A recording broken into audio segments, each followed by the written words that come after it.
to another episode of the Flying Upstream podcast, where we explore the extraordinary journeys of unconventional individuals. Today we're joined by the inspiring Amy Mandelj. Amy is a multifaceted entrepreneur and advocate for neurodiversity. Despite facing numerous health challenges, they have built a thriving business and are dedicated to helping others. We'll delve into the personal journey discussing experiences with neurodiversity, chronic illness, and the power of self employment. We'll also explore their entrepreneurial ventures, including their successful VA and coaching business, and their support for their young budding entrepreneur. Get ready to be inspired as we uncover the secrets to living a fulfilling life, even in the face of adversity. Amy, welcome to the Flying Upstream podcast. Thank you so much for having me. I love this topic. I want to start with sort of the last thing that Kristen mentioned because I think that is the most unconventional part of all of this. And the most beautiful part of all this is one of the things we know about you is you mentioned helping your own child with their own entrepreneurial journey. Um, Yes. can you talk to us about that? How does something like that start? How do you support them? So it all started around COVID. I'm classed as clinically vulnerable, or was in the eyes of COVID. So in the UK, Tyler and I had to shield for 7 or 8 months. And in that time, I was still working. I was working 40 hours a week. I was homeschooling him. He was 8 at the time. And I'm not going to lie, things were really tough. And I remember a challenge popped up on Facebook, like they do, the free challenges with coaches. And it was start a business in 5 days. And I was like, well, I've got my admin business, but I haven't really done anything with it. So I'm going to use the challenge to do that. And Tyler kind of tapped me on the shoulder and was like, I want to spread love and positivity with the world. I want to help people that are in our position, who are on their own, shielding. And he came up, I don't think I've got one with me. He came up with a concept of creating jars about this big. And he came up with 8 affirmations to put on them. And we were able to work together to put the crystals that linked with the affirmations, and also the dried flowers or herbs that went in as well, that all linked with the affirmations to propel it forward and make it more likely to become true. And that's how it all started, really. He wanted to call the business A Little Bit of Sparkle. I always future-proof things. I like to know if there's any other companies out there called the same name, for when you make millions and you need to be limited. You can only have one company with that name. And I looked on Companies House, and there was already A Little Bit of Sparkle down in London, I think, a clothes shop. So we had to rethink, and Tyler was £5.12 when he was born. He was born a week overdue, and he was always nicknamed Tinchy. So a tinchy bit of sparkle was born, really. I remember my coach at the time saying to do Christmas fairs and challenge me out of my comfort zone. Obviously, he's now 12, he turns 13 very soon. So we were like, well, we can't go to a fair with 8 little jars on his table in front of us. So we used the knowledge that we'd learned through the research into crystals. We've both always liked stones and crystals anyway, but not really done the in-depth looking into their meanings and whatnot. So we both deep dived and ended up with a hell of a lot of crystals in our house. And that's how it all came about. I mean, he's sat next to me playing on his phone at the minute. But yeah, that's how it all started. I love that. I so appreciate that you are helping your own child have that entrepreneurial spirit. And I'm curious to what your own journey to being an entrepreneur was. So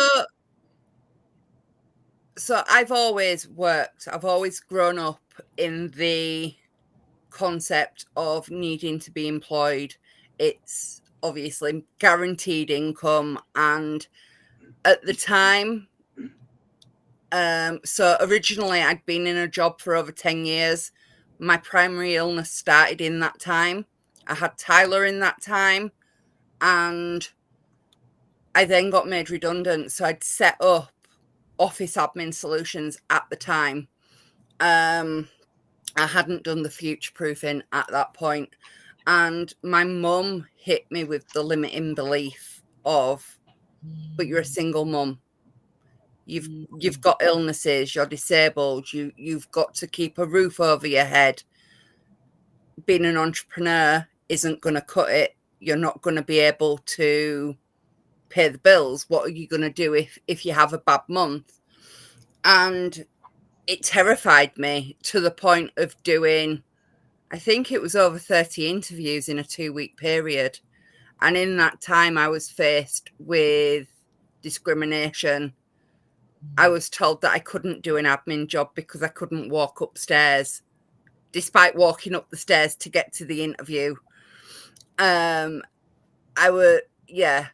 Do you know when you can just feel the way people look at you? Because, I mean, I had a crutch.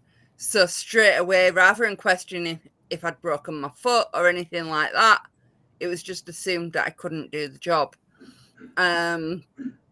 And through COVID, obviously the TikTok videos started coming out about ADHD, autism, and the awareness videos. And I remember one night doom scrolling, and Tyler kind of tapped me and was like, "Are they talking about you? You tick all of those boxes." And it got me wondering. So I've deep dived into that, and at the minute I'm waiting for an assessment for both autism and ADHD. And so many things kind of fell into place. Like when I've been employed, any not interviews, any meetings that were going on in my head were about me. And I'd go home and I'd cry and I'd be like, what have I done wrong? Why am I going to get sacked? And it was literally my brain telling me all these things. It wasn't that the meetings were about me. So it was like, clearly employment isn't for me. I'm coming home in tears. I need to do something that's going to benefit me. Being self-employed means that if I need to nap, I can nap. Obviously, you said about multiple conditions. I've got chronic pain, fibromyalgia, rheumatoid arthritis. I'm about to go in for surgery for a gastric bypass to hopefully lose the weight and kind of control the conditions. Obviously, nothing's guaranteed, but the theory's always been being self-employed, I can work around me. So if I need to nap, I'll go nap. If I need to work through the night, I can work through the night. I can work with people all over the world. I've never been financially pushed, as in money's not a motivator for me. I'd rather help people, and that's the ethos across both businesses. Like Tyler and I will stand at markets and we'll talk people through what crystals will benefit their health. Equally with my admin business, I will donate time in order to help other people if they can't afford to get the help. So yeah, that's very much, I think I answered your question in that. I think I you went definitely. tangent, I'm sorry. No, I think that was great. I think it's important for people to sort of hear and understand the thought process behind what got you to where you are, right? Because Yeah. I do agree that as a single mom, I mean, the limiting beliefs that are built in from society themselves, never mind if it's something that you have directly like in your own community, whether it's your friends, family, or whatever it is, it can be really hard to think I can do this. Yeah. And not only hard, but the mental push sometimes can seem impossible. The physical push, the working overnight, that can seem impossible for some people. It's like, how am I going to be able to do that? And the truth is, the way that I look at it is there's only way that I'm going to find out. Yeah. I There's only one way I'm going to know if I'm capable, and that is if I try. Yeah. If I try. If I don't try, then I can't say that it didn't work because I didn't even give it a chance. So I'd love to be able to understand what that has been like, because yes, it is beautiful to be able to, when you have your own schedule, when you run your own business, to be able to work around you. But as a single mom, because I think there's a lot of us out there who kind of just tell ourselves that we can only work that W-2.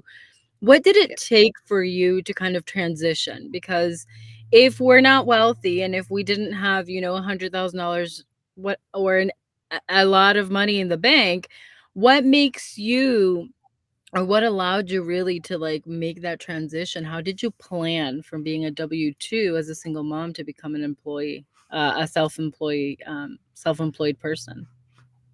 Um, it's an awkward one. So it did take a lot of planning and it took a lot of willpower. I needed to do a lot of work on my mindset to kind of squash the Mhm. limiting beliefs that were there. So I have done a lot of personal development in that respect. Um, but it did take planning. I was initially on sick from work whilst I was trying to work out what to do. And it all stemmed, the final kind of pushing point was when Tyler went back to school. He came home the first day and was like, Mum, I really like you being at home. I don't want you to go back to work. At which point I was like, done. Done. That's going to happen. That's the next mission. And I remember I'd been at the full-time job for 2 years on bonfire night. And the day after I handed in a sick note, I was like, I can't. I'm struggling to do 40 hours. I'm doing it because I have to, but I'm not sleeping. I wasn't eating right. I was trying to wear all the hats like you do as self-employed anyway, but I was getting none of the praise. I wasn't speaking to anyone at work. I was literally sat in my home office doing the work and getting no appreciation. So it it kind of, Tyler came home and said that, and I was like, right, that's it. Handed in the sick note, and then they literally basically threatened to sack me on Christmas Eve. They wanted to have a meeting with me, and I was just like, no, I'm getting the union involved, and ended up getting paid out due to ill health. And in the time that I was on sick, I managed to get in touch with a couple of people, I found a client straight away that needed my help, approached her initially and was like, right, I will donate my time to help you build your business. Once you're in a position to pay me, that's fine. And it literally panned out. They ended my contract in the March and I started in the April getting paid. And that was from donating my time, making those connections. Don't get me wrong, it wasn't easy. And there was a lot of tears involved, kind of panicking.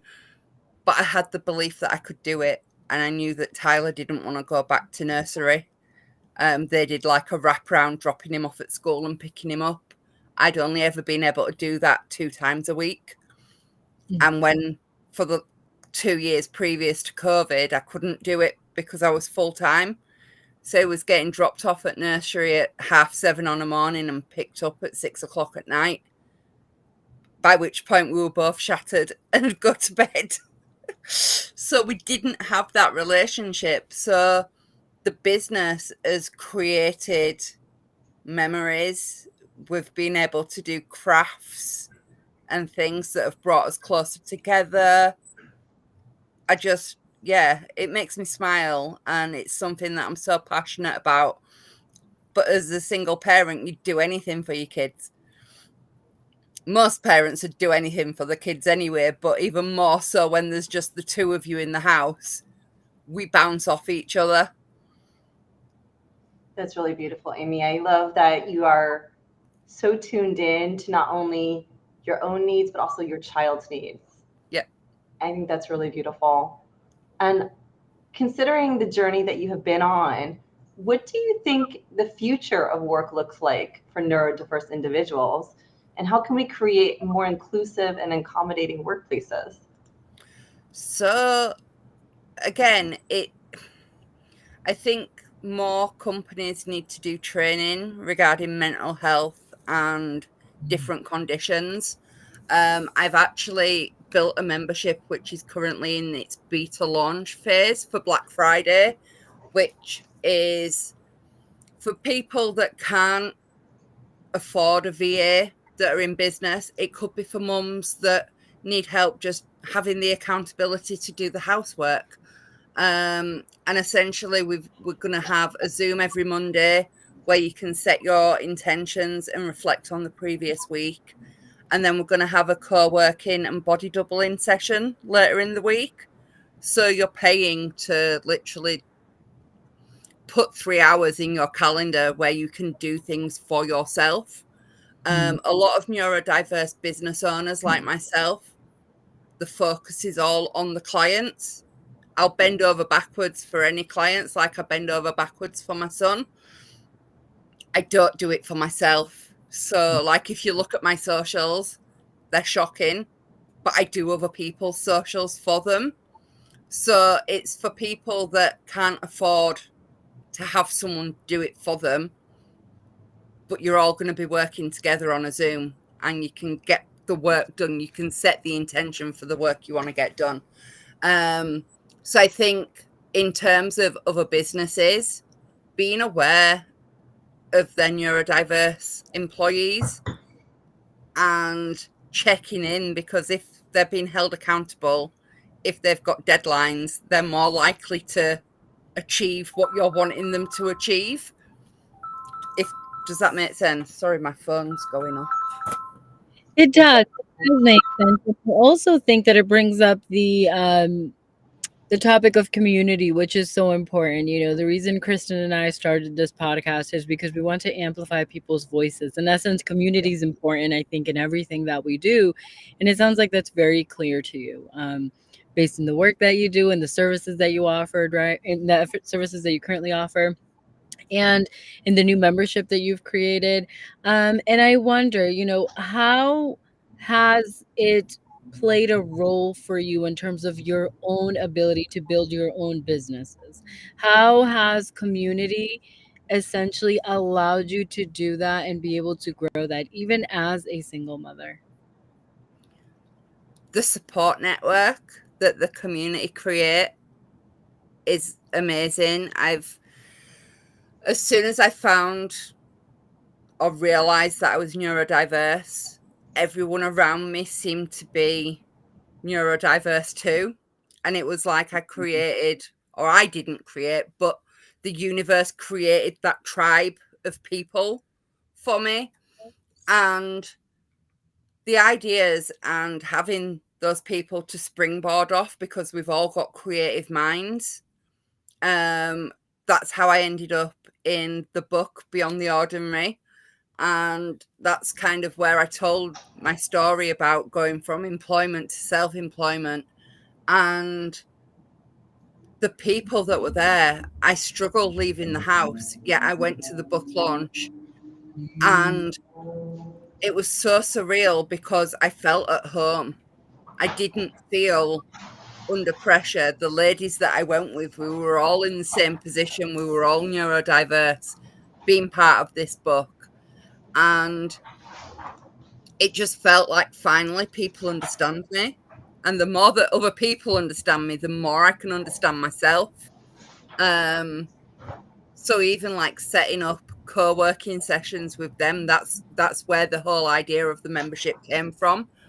And at the minute, I'm doing it for £25 a month. So it's like I think it's less than £3 per session for the year, which when you think of how much you'd pay for a VA and how much you're going to achieve just for being on a call with 10 other people, 20 other people, Yeah, knowing that I've got people that I can set my intentions with and they'll check in on me is unbelievable. That's really great. I love that you've taken the initiative to help other people in that same way, really giving back. Yeah. Amy, as we start to wind down here, first I want to thank you for being an amazing guest and sharing your story with us. And as we wind down, I'm curious to know, how has your spiritual practice influenced your business decisions and your overall well-being? I think it's set that reminder for self-care. I've never been one to understand self-care. I always hear about people meditating, and I do meditate now. But at the time, I was like, if I meditate, I'm thinking about other things. My brain never stops. Mm. And I thought I was doing something wrong. So gauging that understanding that you can't do it wrong. There's no right or wrong.